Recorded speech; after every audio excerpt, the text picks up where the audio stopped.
వీడియోలో నేను ఒక PySpark ఇంటర్వ్యూ క్వశ్చన్ చెప్తాను. Why multiple files are generated while writing Spark data frame to Delta Lake అని అడుగుతారు. సో స్పార్క్ డేటా ఫ్రేమ్ని డెల్టా లేక్లో రైట్ చేసేటప్పుడు మనకి ఆటోమేటిక్గా స్పార్క్కి ఒక నేచర్ ఉంది, డిస్ట్రిబ్యూషన్ నేచర్ అని చెప్పి. అది టాస్క్ డివైడ్ చేసేటప్పుడు వర్కర్ నోడ్స్కి మల్టిపుల్ వర్కర్ నోడ్స్కి డివైడ్ చేసేటప్పుడు డేటా అనేది ప్యారలల్గానే ప్రాసెస్ చేస్తుంది. సో ఈచ్ టాస్క్ రైట్ చేసేటప్పుడు డేటా ఫ్రేమ్ నుంచి మల్టిపుల్ ఫైల్స్లో ఒక్కొక్క టాస్క్కి ఒక్కొక్క ఫైల్లో ఆటోమేటిక్గా డిస్ట్రిబ్యూట్ అయ్యి ఉంటుంది. సో అందుకే ఏంటంటే మల్టిపుల్ ఫైల్స్ అనేవి జనరేట్ అవుతాయి మనం రైట్ చేసేటప్పుడు.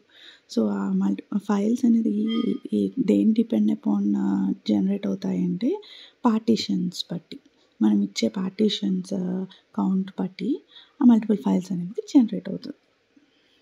Thank you.